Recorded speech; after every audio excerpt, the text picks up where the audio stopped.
शुरुआत करने जा रहे हैं आज की एक सबसे बड़ी खबर के साथ, और सबसे बड़ी खबर यह है कि आर्यन खान जेल में कटेगी आर्यन खान की रात। आपको बताएं कि घंटों सुनवाई चली, 5 घंटे से ज्यादा सुनवाई हुई और उसके बाद अदालत ने आर्यन की जमानत याचिका खारिज कर दी। ऑर्थर रोड जेल आर्यन को ले जाया गया है और इसी जेल में रात कटने वाली है। क्या हुआ कोर्ट में और जेल में कैसे रहना होगा आर्यन को बताएंगे, पहले रिपोर्ट देखिए।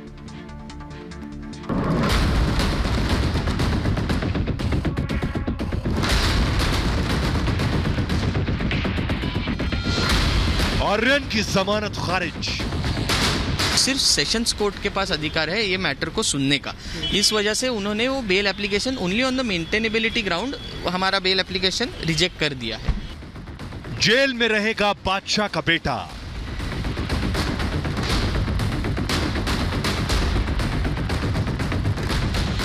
ऑर्थर रोड जेल में गुजरेगी आर्यन की रात।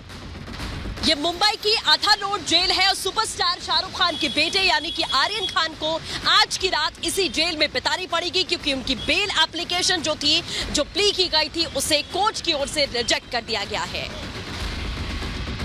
कल कोर्ट ने किंग खान के बेटे आर्यन को 14 दिन की न्यायिक हिरासत में भेजने का फैसला दिया था और आज दोपहर आर्यन को नारकोटिक्स के दफ्तर से ऑर्थर रोड जेल में शिफ्ट कर दिया गया था।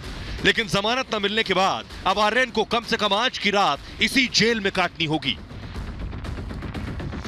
मुंबई की किला कोर्ट में आर्यन की जमानत पर सुनवाई हो रही थी। बेल पर लगभग 5 घंटे तक सुनवाई चली और शाम 5 बजे जमानत की याचिका खारिज हो गई। दिन हम लोग सेशंस कोर्ट में हमारा बेल एप्लीकेशन डालेंगे और वहां पे हम लोग यही हमारे पॉइंट्स आर्ग्यू करेंगे कि हमारे खिलाफ कोई भी एविडेंस नहीं है जो हमें बाकी लोगों से कनेक्ट करता है, जिसकी वजह से हमें बेल दी जाए। और आइए अब आपको जल्दी से बताते हैं कि जेल में आर्यन का रूटीन क्या होगा, कैसे रहना होगा जेल के अंदर। देखिए जरा, जेल का अपना एक मैनुअल होता है, जेल में रहने का अपना एक तरीका होता है। आर्यन फिलहाल जेल में है, जब तक जमानत नहीं हो जाती तो आखिर कैसे रहना होगा ये देखिए। ये मैं आपको दिखा रहा हूं, ये है आर्थर रोड जेल। आर्यन इसी जेल में मौजूद है। आर्यन को बैरक नंबर 1 में रखा गया, यानी बैरक नंबर 1 में आर्यन को रहना होगा जब तक जमानत नहीं होती। पहली मंजिल पर यानी फर्स्ट फ्लोर पर आर्थर रोड जेल की बैरक नंबर 1 मौजूद है। बैरक नंबर 1 में अकेले आर्यन नहीं, आर्यन के साथ 6 और लोग रहेंगे बैरक नंबर 1 में। इससे पहले आपको बताएं 5 दिन तक, अगले 5 दिन तक आर्यन को क्वारंटीन रहना होगा। इस क्वारंटीन पीरियड के बाद आम लॉकअप में शिफ्ट किया जाएगा। आम कैदियों की तरह आर्यन को रखा जाएगा, कोई स्पेशल ट्रीटमेंट नहीं दिया जाएगा। यानी कोई खास सिर्फ शाहरुख खान के सुपुत्र है इसलिए कोई स्पेशल ट्रीटमेंट हो, ऐसा नहीं होगा। सिर्फ जेल का खाना दिया जाएगा जेल के अंदर। इसके अलावा आपको बताएं घर का या फिर बाहर का खाना आर्यन को नहीं मिलेगा। जी हां, क्यों? क्योंकि उसके लिए खास परमिशन कोर्ट से लेनी होती है। आर्यन को जेल का जो रूटीन है उसे मानना पड़ेगा जैसे बाकी कैदी मानते हैं। सुबह 6 बजे उठना पड़ेगा, यानी सभी कैदियों को 6 बजे उठना पड़ता है, तो अंडर ट्रायल जो होते हैं उन्हें भी 6 बजे उठना होगा। सुबह 7 बजे आर्यन को नाश्ता दिया जाएगा, यानी ब्रेकफास्ट का टाइम है 7 बजे। नाश्ते में शीरा और पोहा मिलेगा सुबह आर्थर रोड जेल में। दोपहर 11 बजे खाना दिया जाएगा आर्यन को। दोपहर को 11 बजे लंच का टाइम होगा। खाने में क्या क्या मिलेगा? रोटी, सब्जी, दाल, चावल खाने में दिया जाएगा। इसके अलावा लंच के बाद आम कैदियों को इजाजत होती है कि वो टहल सकते हैं कहीं भी जेल परिसर के अंदर, लेकिन आर्यन को यह सुविधा नहीं मिलेगी। इंपॉर्टेंट बात यह है, शाम को 6 बजे डिनर का टाइम हो जाएगा, यानी 6 बजे खाना दे दिया जाएगा आर्यन को। और अगर एक्स्ट्रा खाना लेना है, यानी भूख नहीं मिटी, एक्स्ट्रा खाना लेना है, तो उसके लिए बाकायदा पैसे देने होंगे, पैसे देने पड़ते हैं। सुबह 6 बजे से लेकर शाम के 6 बजे तक जेल खुली रहती है, यानी कि इसके बाद किसी को अंदर आने की परमिशन नहीं। यानी सुबह 6 से शाम 6 तक जेल में आकर अब जो भी कैदी है उससे मुलाकात का वक्त होता है, लेकिन इस समय के बाद शाम 6 बजे के बाद मिलने का वक्त नहीं होता है। आइए अब आपको बताते हैं वो जेल में आपको दिखाता हूं जिसमें आर्यन को रखा गया है। वो तस्वीर मैं आपको दिखाने जा रहा हूं। ऑर्थर रोड जेल, ये जो आप देख रहे हैं मुंबई मध्यवर्ती कारागृह, ये जो आप गेट देख रहे हैं यही है वो जेल जिसमें आर्यन खान को रखा गया है। ये देखिए पूरी तस्वीर मैं आपको दिखा रहा हूं। आर्यन को दोपहर को इस जेल में ले आया गया था, अब इसी जेल में रखा जाएगा। ये परिसर पीछे से काफी बड़ा है। ये जो आप देख रहे हैं इसी एंट्री गेट से आर्यन की एंट्री हुई थी। आइए अब आपको बताते हैं कि आखिर इस जेल में और भी कई बॉलीवुड स्टार रह चुके हैं। इस जेल में और किस किस को रखा गया है पहले जरा आपको दिखाऊं जल्दी से ग्राफिक्स के जरिए। देखिए जरा आर्थर रोड जेल में कौन कौन पहले रखा गया है। अजमल आमिर कसाब को भी इसी आर्थर रोड जेल में रखा गया था। सुपरस्टार संजय दत्त को भी आर्थर रोड जेल में रखा गया था। Abu Salem Arthur Road Jail में रह चुका है। इसके अलावा छोटा राजन को भी आर्थर रोड जेल में रखा गया था। इकबाल कास्कर यानी दाऊद इब्राहिम कास्कर का भाई इकबाल कास्कर भी आर्थर रोड जेल में रह चुका है। आइए अब आपको बताते हैं कि किला कोर्ट, जिस कोर्ट में आज सुनवाई हुई, कोर्ट में क्या हुआ, क्या हियरिंग थी, वो बहुत इंपॉर्टेंट आपको बताएं। लेकिन ये कोर्ट की तस्वीरें मैं आपको दिखा रहा हूं, ये किला कोर्ट की तस्वीरें। यही सुनवाई हुई और 5 घंटे तक सुनवाई होती रही। दोनों तरफ से बहुत दिलचस्प दलीलें दी गई। आर्यन की जमानत क्यों हो, आर्यन की जमानत क्यों ना दी जाए, दोनों तरफ से क्या कुछ दलीलें दी गई। देखिए जरा आर्यन के वकील क्या कह रहे थे, एनसीबी के वकील क्या कह रहे थे, ये आपके सामने देखिए जरा। एनसीबी के वकील पहले खड़े हुए जज के सामने और उन्होंने अपनी दलीलें पेश की। एनसीबी के वकील ने कहा ड्रग्स केस में 17 आरोपी अब तक गिरफ्तार हो चुके हैं, एक विदेशी नागरिक को गिरफ्तार किया गया है, यह एक बहुत बड़ी साजिश है, एनसीबी के वकील ने कहा।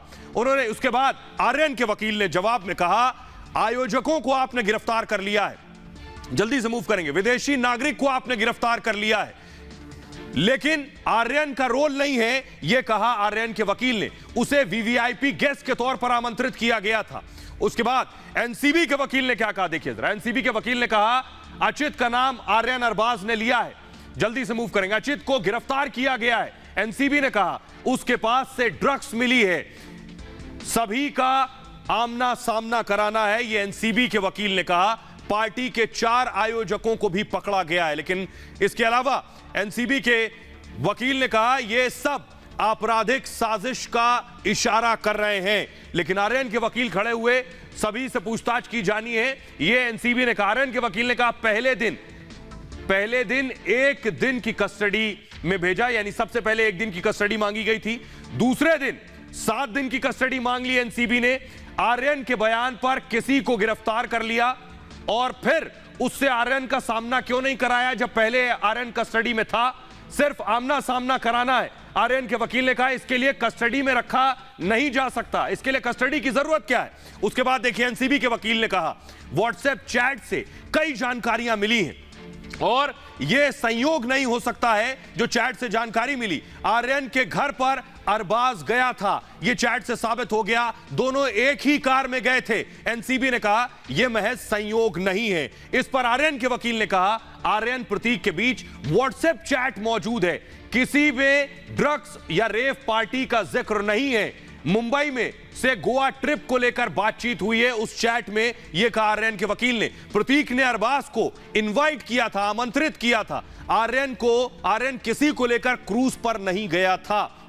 एनसीबी के वकील ने इस पर दलील दी चैट में फुटबॉल को लेकर बातचीत हो गई है, यानी आर्यन की जो चैट है उसमें फुटबॉल को लेकर बातचीत है। यहां फुटबॉल का मतलब बड़ी मात्रा में ड्रग्स से है। आर्यन के वकील ने कहा जिस चैट के बारे में बोला जा रहा है यह फुटबॉल पर है और फुटबॉल में ड्रग्स नहीं होता, यानी यही बात कल भी आर्यन के वकील ने कही थी। एनसीबी ने कहा आर्यन की जमानत का मैं विरोध करता हूं, आर्यन को जमानत नहीं दी जानी चाहिए। अंतरिम बेल या रेगुलर बेल पर यह कोर्ट फैसला ही नहीं सुना सकता। सबसे बड़ी बात जो एनसीबी ने कहा कि आपको अधिकार नहीं इस कोर्ट को फैसला देने का बेल पर, इस कोर्ट में जमानत पर फैसला नहीं हो सकता। एनसीबी के वकील ने कहा क्योंकि इसमें एनडीपीएस एक्ट की धाराएं लगी हुई हैं जो ड्रग्स में लगती हैं। इस पर आर्यन के वकील ने कहा आर्यन ने ड्रग्स नहीं ली है, एनसीबी के पास कोई पुख्ता सबूत नहीं है मेरे क्लाइंट के खिलाफ। अगर एनसीबी को आर्यन के खिलाफ कोई सबूत मिलता है तो मैं हर जांच के लिए तैयार हूं। मेरे पास से 1 ग्राम भी ड्रग्स बरामद नहीं हुआ है, यह आर्यन के वकील ने कहा, इसलिए बेल पर मुझे रिहा किया जाना चाहिए। जमानत याचिका का विरोध नहीं किया जा सकता क्योंकि मेरे पास से कुछ बरामद नहीं हुआ है। मैं 23 साल का हूं, यानी आर्यन के लिए उनके वकील ने कहा मेरा क्लाइंट 23 साल का है और कोई क्राइम रिकॉर्ड नहीं है उसका। बॉलीवुड का हिस्सा हूं, इसलिए क्रूज पर बुलाया गया था। आमने सामने की पूछताछ तब भी हो सकती है जब मैं जमानत पर बाहर रहूं। यह सब कुछ सुनने के बाद बड़ा दिलचस्प है, आपको बताएं अदालत ने क्या कहा, क्योंकि एनसीबी के वकील ने कहा था कि अदालत को अधिकार नहीं है इस मामले में जमानत देने का। तो आइए अब आपको बताते हैं कोर्ट ने क्या कहते हुए जमानत खारिज कर दी। देखिए जरा, अदालत ने फैसला दिया। अदालत ने कहा मैं सभी आवेदनों को मैंने सुना, याचिका हमारे सामने सुनने योग्य नहीं है। सबसे इंपॉर्टेंट बात जो अदालत ने कही, रेगुलर बेल के लिए एनडीपीएस स्पेशल कोर्ट जाए, इस कोर्ट से जमानत उचित नहीं है। जमानत याचिका खारिज करता हूं, यानी इस वजह से आप बेल के लिए सेशंस कोर्ट जाइए। इस वजह से आर्यन की जमानत याचिका खारिज हो गई। आइए अब आपको बताता हूं मैं कि आर्यन के पास अब ऑप्शन क्या है, विकल्प क्या है, क्या उन्हें जमानत मिलेगी, जमानत के लिए कब जाएंगे ये आपको बताएंगे। लेकिन उससे पहले आपको बताते हैं कि बॉलीवुड, आइए आपको सुनवाते हैं कि एनसीबी के जोनल डायरेक्टर समीर वानखेड़े क्या कह रहे हैं, जिन्होंने आर्यन को गिरफ्तार किया था। सुनिए जरा। कहा था कि मजिस्ट्रेट कोर्ट में बेल को अपोज किया जाएगा, प्रोजो अपोज किया जाएगा, जो कि हुआ भी आज। सेशंस कोर्ट में भी क्या, उस बारे में मैं कोई टिप्पणी नहीं करूंगा, जैसा आएगा आप देखेंगे। Thank you very much. तो अमूमन समीर वानखेड़े इसी तरह का जवाब देते हैं क्योंकि एक बहुत अनुशासित वो अधिकारी हैं। आइए अब आपको बताते हैं कि बॉलीवुड का रुख क्या है आर्यन की इस गिरफ्तारी पर और जब तक वो जेल में रहेंगे। आर्यन को अगले 14 दिन तक ऑर्थर रोड जेल में रहना पड़ सकता है। आज कोर्ट ने उन्हें जमानत देने से इनकार कर दिया। आर्यन गुनाहगार हैं या बेगुनाह हैं ये तो कोर्ट तय करेगा, लेकिन एक परिवार के लिए इससे बड़ा सदमा कोई हो नहीं सकता कि उसका बेटा ड्रग्स के मामले में सलाखों के पीछे, और वो भी तब जब उसकी मां का 51वां जन्मदिन हो और पार्टी की धूमधाम से तैयारी की गई हो। हालांकि ये पार्टी तो कैंसिल कर दी गई, लेकिन इस मौके पर आर्यन की बहन सुहाना खान ने सोशल मीडिया पर एक पोस्ट शेयर किया। जी हां, जो पोस्ट शेयर किया, ये पोस्ट शाहरुख खान और गौरी खान की एक तस्वीर है जिसमें दोनों एक दूसरे की बाहों में है। यह तस्वीर शाहरुख और गौरी की एक फोटोशूट की तस्वीर है। सुहाना ने फोटो शेयर करते हुए लिखा है हैप्पी बर्थडे मां। सुहाना का ये कोट जो उन्होंने आज लिखा है, आज गौरी खान का जन्मदिन है। सुहाना का ये पोस्ट बेहद इमोशनल है जिसे हजारों लोगों ने लाइक किया है, जिसमें कई बॉलीवुड सेलिब्रिटी भी शामिल हैं। बेटा अगर जेल में हो तो ऐसे वक्त में हौसला बढ़ाने वालों की सख्त दरकार होती है।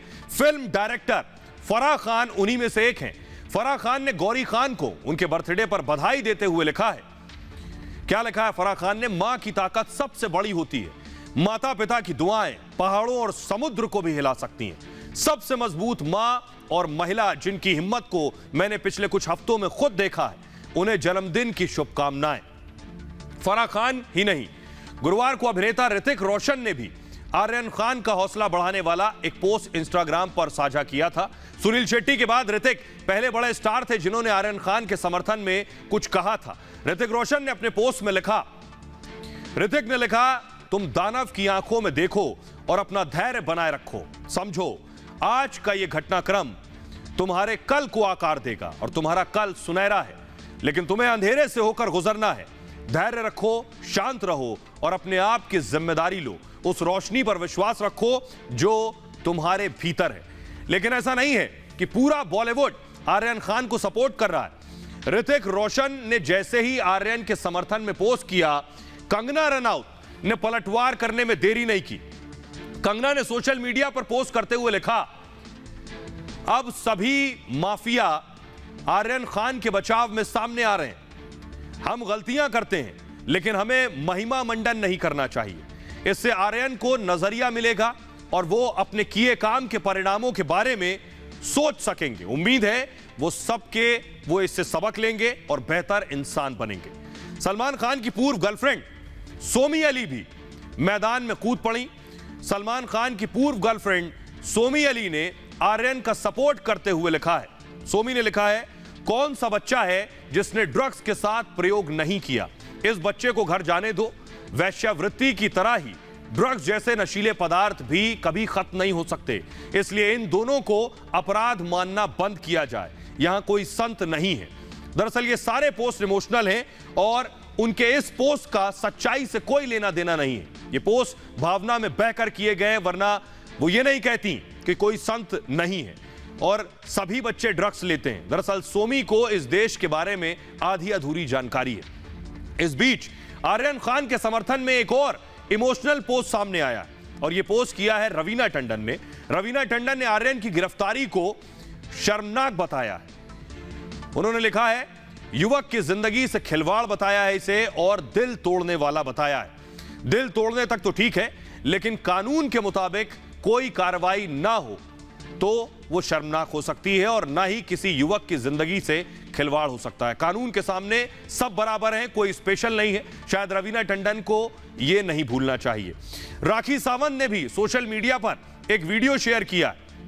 इस पोस्ट में राखी ने कहा है, जो लोग खुद को शेर समझ रहे हैं, राखी लिख रही हैं, जो लोग खुद को शेर समझ रहे हैं वो शेर से लड़ें और किसी बच्चे का शिकार ना करें। अब इस पोस्ट का मतलब क्या है वो राखी अच्छे से बता सकती है, लेकिन इसे और अच्छे से समझने के लिए राखी सावंत को सुनिए। डैड, हम सब मिलकर प्रे करें कि आर्यन को जल्द से जल्द बेल मिल जाए।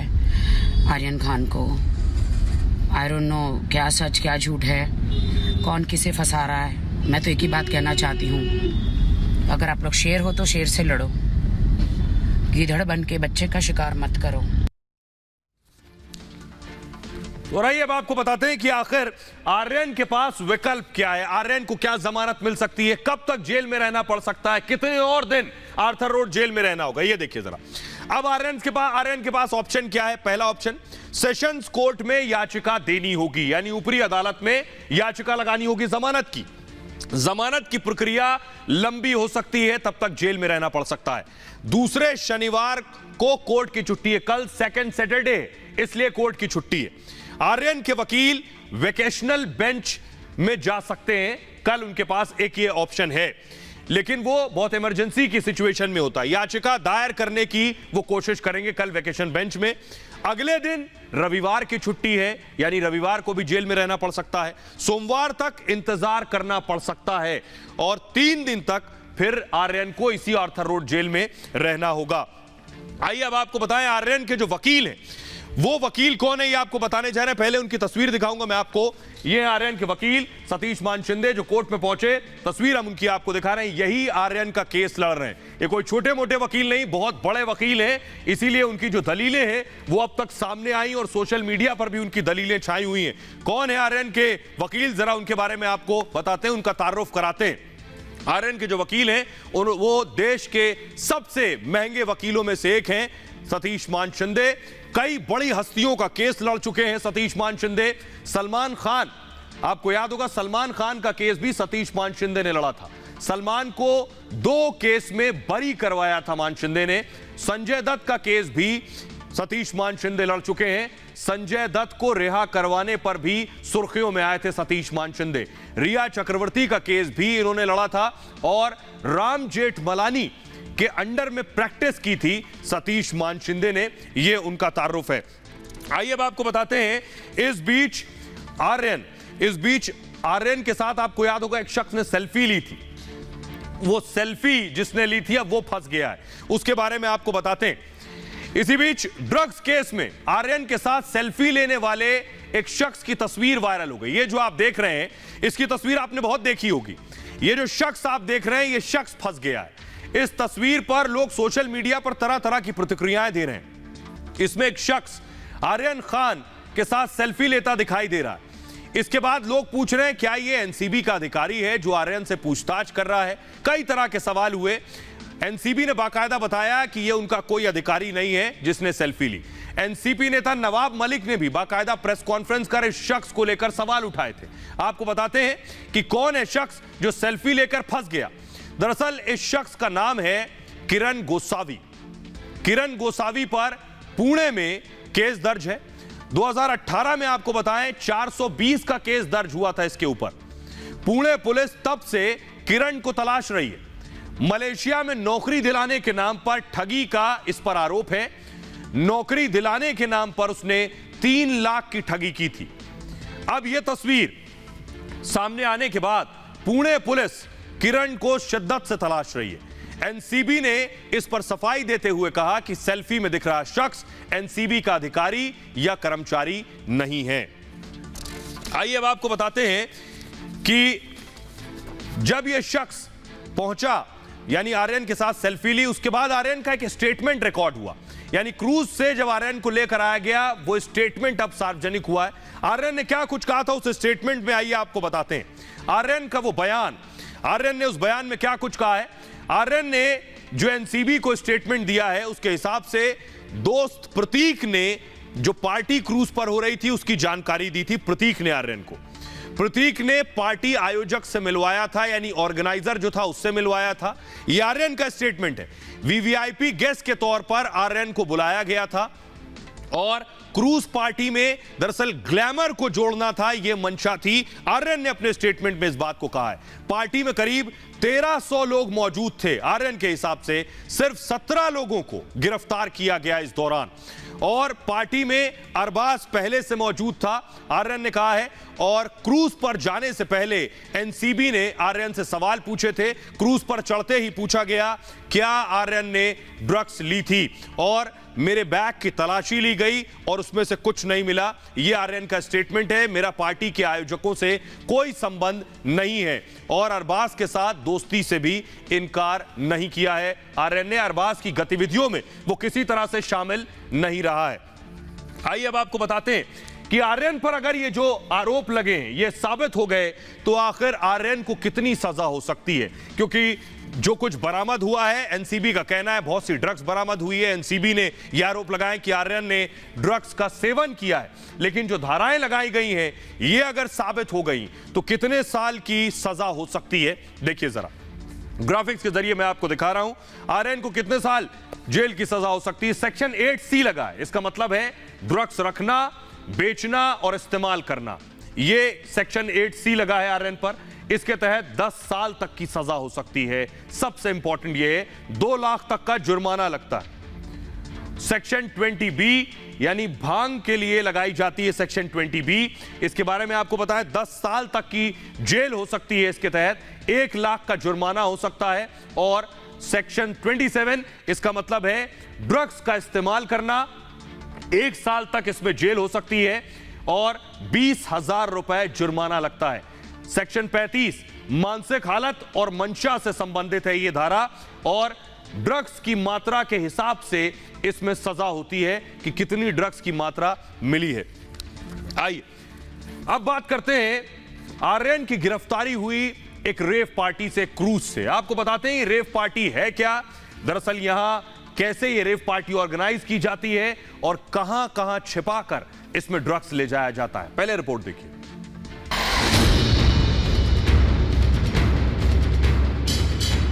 म्यूजिक, डांस, ड्रग्स और सेक्स का पैकेज बन रही हैं रेव पार्टियां। 1950 के दशक में लंदन में कई लोगों ने पुराने ढर्रे से हटकर लाइफस्टाइल चुनना शुरू कर दिया। उस दौर में धमाकेदार पार्टी के लिए रेव शब्द का इस्तेमाल होता था। 1990 के दशक में टेक्नोलॉजी बढ़ने और डीजे का कॉन्सेप्ट आने के बाद रेव पार्टियां बढ़ गईं। भारत में भी रेव पार्टी का कॉन्सेप्ट पॉपुलर हो रहा है। रेव पार्टियों का आयोजन गुपचुप तरीके से होता है। जंगलों में ऐसी पार्टियां ऑर्गेनाइज की जाती हैं या फिर समुद्र के चलते क्रूज में रेव पार्टी की जाती हैं। हमारी तैयारी चालू है और ज़ोर से है, एंड व्हाटएवर लीगली हमारे केस के बेटरमेंट में प्रोसिक्यूशन की तरफ से कोई भी कमी नहीं छोड़ेंगे। सर, हमने पिछले साल में देखा कि किस तरीके से नारकोटिक कंट्रोल ब्यूरो की जो टीम है वो महाराष्ट्र हो या फिर गोवा हो, फिर चाहे बॉलीवुड से जुड़े हो या फिर पॉलिटिशियन से जुड़े हो, लेकिन कहीं ना कहीं अब सवाल जो है वो एनसीबी पर भी उठ रहा है, क्योंकि हमने देखा कि खुद एनसीबी के कुछ जो लीडर है वो एक सवाल एनसीबी की कार्रवाई पर उठा रहा है। हम लोग जो उनके सवाल है उसके ऊपर ऑलरेडी हम लोग ने एक प्रेस रिलीज जारी किया है, बट इन एनी केस कोई ग्रीवियंस है या कोई प्रश्न उनके मन में होता है, वो कोर्ट में माननीय न्यायालय के सामने हम लोग प्रस्तुत करेंगे। ठीक है।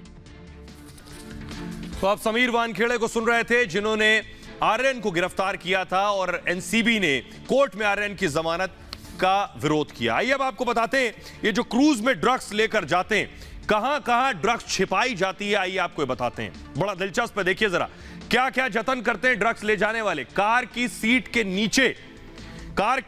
नीचे ड्रग्स को छिपाते हैं। पेन जो है, मार्कर, इस मार्कर में भी ड्रग्स को छिपाया जाता है। तस्वीर भी हम आपको दिखा रहे हैं, देखिए जरा कहां ड्रग्स छिपाते हैं। इसके अलावा, मार्कर के अलावा शेविंग किट में भी ड्रग्स छिपाई जाती है। हाइलाइटर, लिपस्टिक का जो ट्यूब है, इसमें ड्रग्स छिपाई जाती है। टी बैग्स, टॉफी के डिब्बे, ये भी ड्रग्स छिपाने का अड्डा है। स्विच बोर्ड में भी इस तरह के ड्रग्स का सेवन करने वाले ड्रग्स छिपाते हैं और बाथरूम के वेंटिलेटर पर भी ड्रग्स को छिपाया जाता है।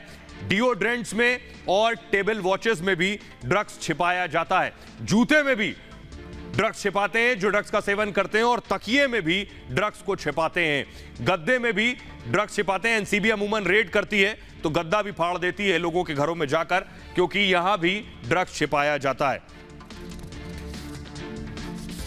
आइए अब आपको बताने जा रहे हैं कि दरअसल कैसे माया नगरी में 125 करोड़ की ड्रग्स पकड़ी गई है। यह मैं आपको बताने जा रहा हूं। ड्रग्स का खेल छोटा नहीं है, बहुत बड़ा है, और ड्रग्स का केंद्र है मुंबई। यह भी किसी से छिपा नहीं है।